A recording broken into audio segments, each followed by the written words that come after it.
Jerusalem has many names. The oldest known and most common name of the city is Jerusalem, or as we would pronounce it in Hebrew, Yerushalayim.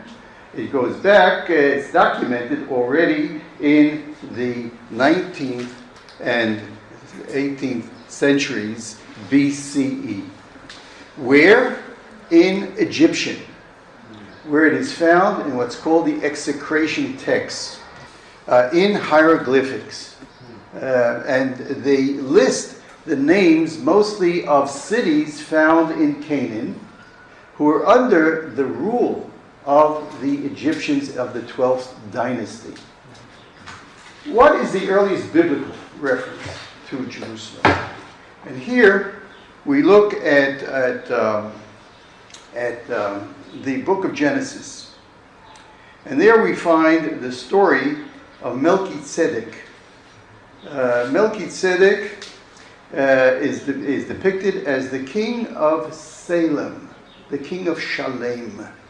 And everybody assumes that that is the basis of the name Yerushalayim. And who is Shalem? Shalem is a divinity, is an old Canaanite divinity. It's known to us now from Ugarit. Now, he must have been associated with the site of Yerushalayim. And then we ask ourselves, what is the other element here? The other element must be a verb. So we have Yeru. So Shalem did something. Now, what is Yeru? Now, I can only go, if I don't have any Ugaritic text here, Northwest Semitic text, then I must go to Hebrew. So we find in Hebrew the use of Yeri'ah, Yara.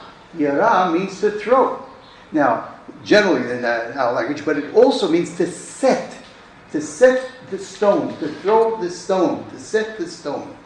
And so we have that repeated in Jacob's meeting with Laban, that Jacob and Laban set the stone that will concretize their relationship, their covenant between them. So that's the term that seemingly is found here, which leads me to think, what kind of stone would be worthy of a creator God, of a divinity?